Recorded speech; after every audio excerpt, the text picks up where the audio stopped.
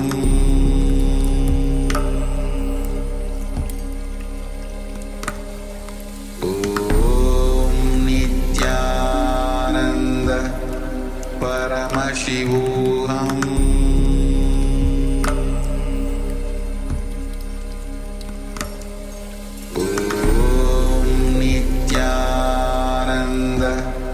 Paramashivoham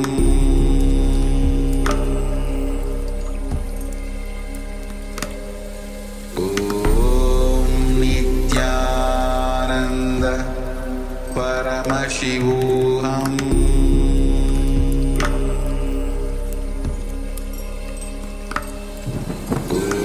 Om Nityananda Paramashivoham Paramashivoham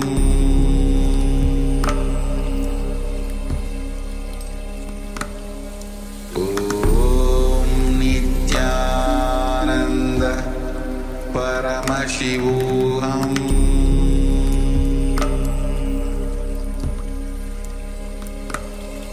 Om Nityananda Paramashivoham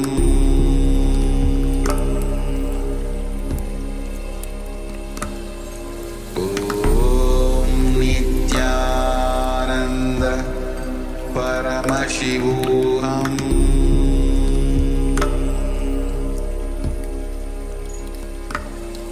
Om Nityananda Paramashivoham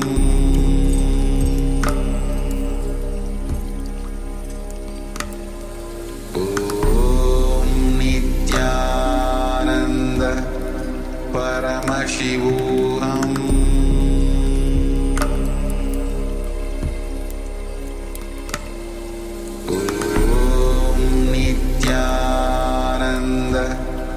Paramashivoham Paramashivoham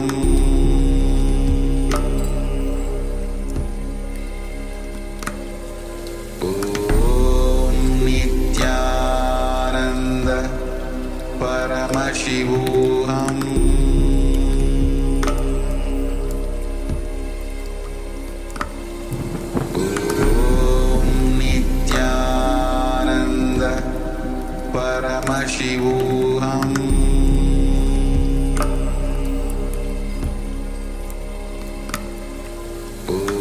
Om Nityananda Paramashivoham Paramashivoham Om Nityananda Paramashivoham Om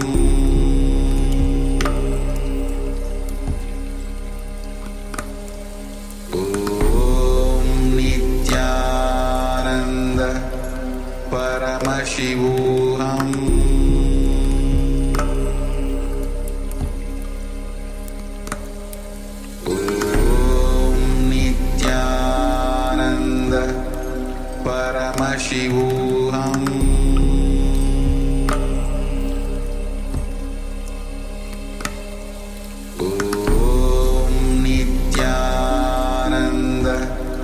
Paramashivoham Om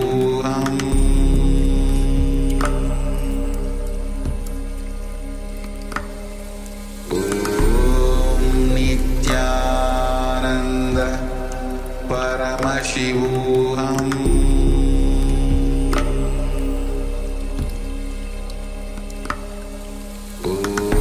Om Nityananda Paramashivoham Paramashivoham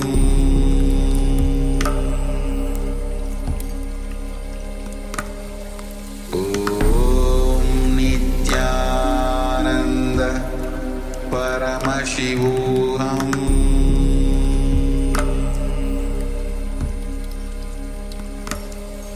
Om Nityananda Paramashivoham